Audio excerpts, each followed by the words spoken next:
archipelago, the end of the calendar year marks the beginning of amihan season.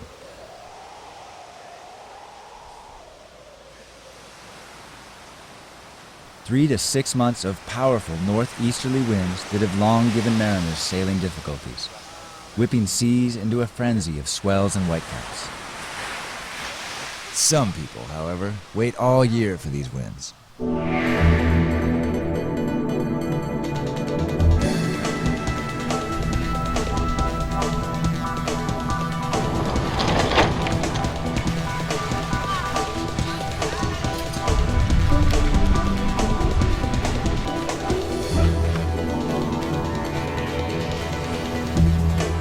February 2003 marked the fourth Philippine Hobie Challenge, a race designed to explore the various corners of the Philippines and to showcase the versatility of the Hobie Cat 16, a twin-hulled sailboat known for its ruggedness and simplicity.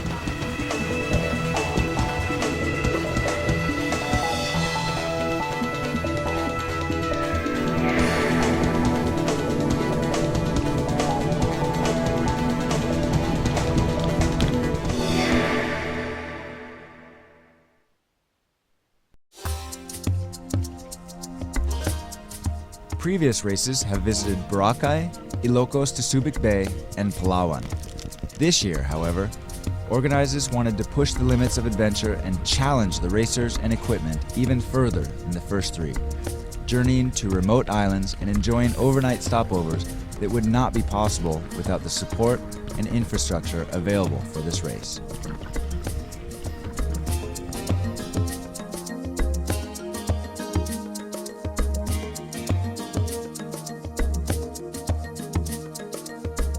This year's course began in Donsol, Sorsogon, working its way down the Bicol coast, crossing the San Bernardino Straits, and following a chain of Visayan Islands until finally reaching the finish line in Sogod, Cebu.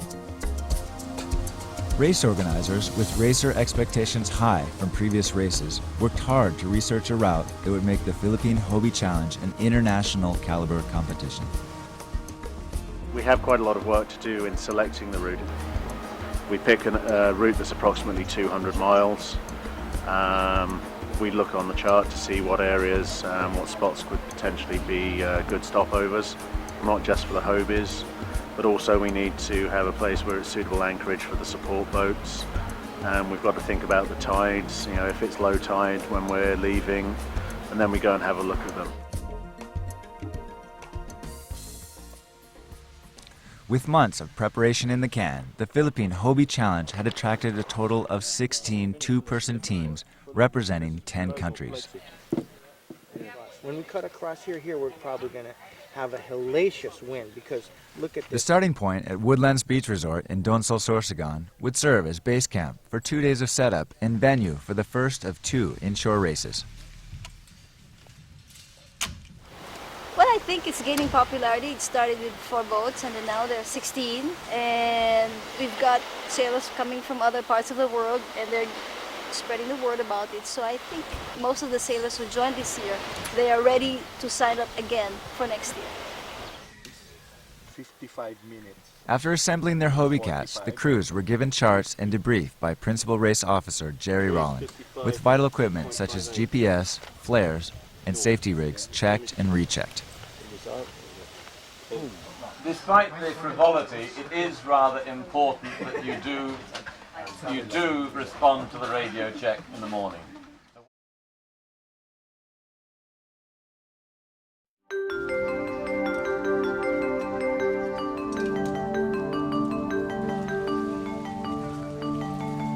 With 2 days of preparation and sprint races under their belts, it was time for racers to leave the mainland and island hop their way through unpredictable tides and amihan gusts.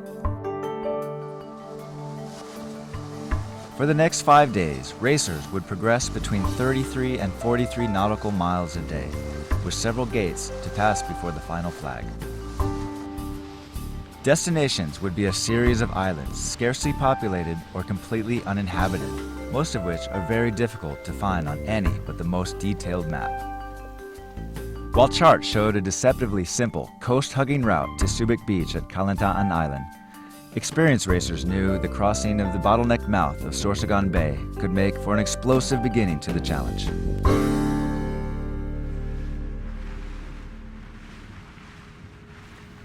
For many, the first day away from the mainland was literally jumping into the deep end. Dutch racers Dennis Mansell and Jerome Meyer got the wind full force and snapped their masts, requiring a tow to the finish. Okay, I'm not sure how fast we're going to be able to go in this sea, so we'll try going slowly, and just tell us to slow down, or if you think it can go a bit faster, okay? I just asked if there's any cold beer.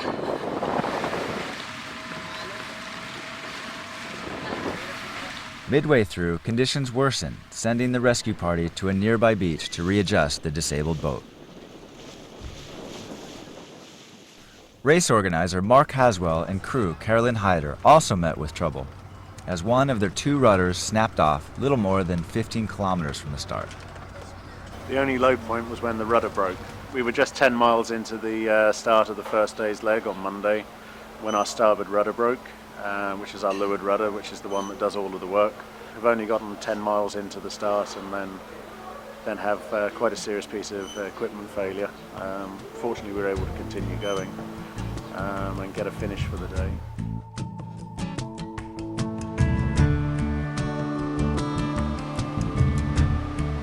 "41 challenging nautical miles after leaving the calm shores of Donsol, racers saw landfall on Kalantaan Island off Matanog Sorsogon, located in the jaws of the San Bernardino Straits at the southern tip of Luzon.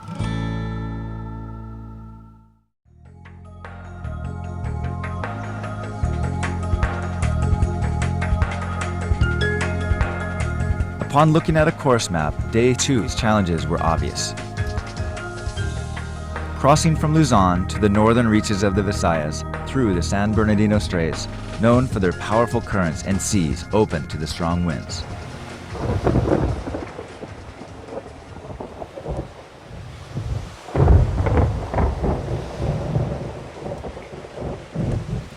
Racers woke to driving rain, which didn't soothe nerves already frayed from Day 2's difficult crossing.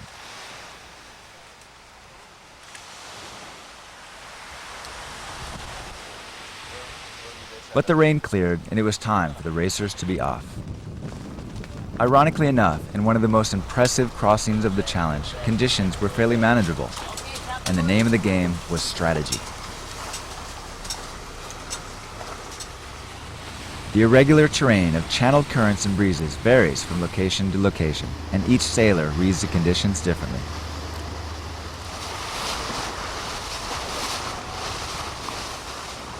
Clustered together for the majority of the race, several teams splintered off the main pack towards the eastern coast of Masbate, where the landmass channeled the wind's power.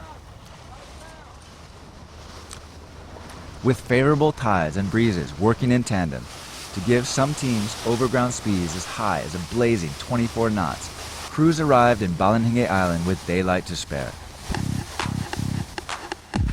This was a good thing, for the island, usually uninhabited and not much bigger than the Megamall parking lot, had suddenly become Rock and Roll Island for the night, as hundreds of townsfolk from nearby POV Corpus Masbate had arrived to welcome the racers, complete with rock and roll band, armed security, caterers, and t-shirts for everybody.